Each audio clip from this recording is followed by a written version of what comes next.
In the automotive industry, one of the simplest yet most often overlooked service plans is getting your oil changed. In the ATV industry, I'd have to say it's properly washing your ride and then following up with simple and easy routine maintenance. Putting your ATV away muddy means parts have more time exposed to moisture and dirt, allowing them to rust and corrode quicker.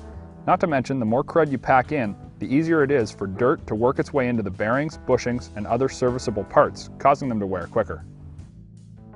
And one of the best ways we've found to remove dirt, mud, and grime is Slick Off Road Wash. This little pouch makes 1 full gallon, and when paired up with the sprayer, makes cleanup quick and easy. The reason we dig Slick so much is the fact that you don't need to pre-wash or brush wash your ride. Just spray on Slick, wait 3 to 5 minutes, and go ahead and hose it off with a regular spray nozzle on your garden hose.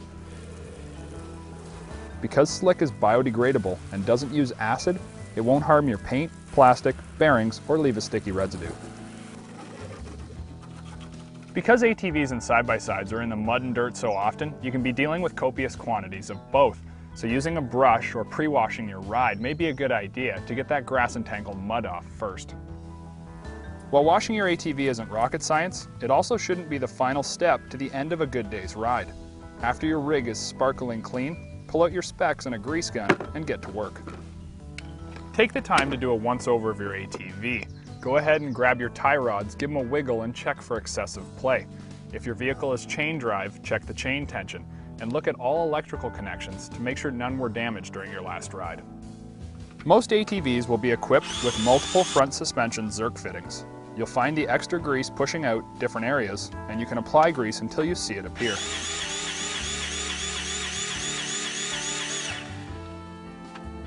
A quick check of your owner's manual's maintenance section will show you all of the greasable parts of your ATV.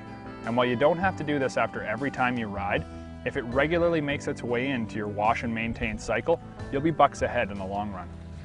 If you don't ever change the oil in your car, it'll get dirtier, thicker with crud, and eventually be reduced to nothing, causing your engine to fail. This is the same basic concept of greasable parts. Wait too long, and failure is the result. My final step to the wash and service routine is to check your air filter or pre-filter. And if you haven't popped the top on your airbox in a while, you might be surprised at what you find. Most times, a quick removal and inspection is sufficient. However, seeing as your ATV runs on fuel and air, using a dirty air filter is like running bad gas. It'll significantly decrease your ATV's performance. A new high-flow filter is cheap, easy to install, and adds performance. You know, ATV maintenance really isn't that hard, and if you follow the simple steps of washing, greasing, and checking your air filter, your ATV is more likely to be found out on the trails when others are in the shop.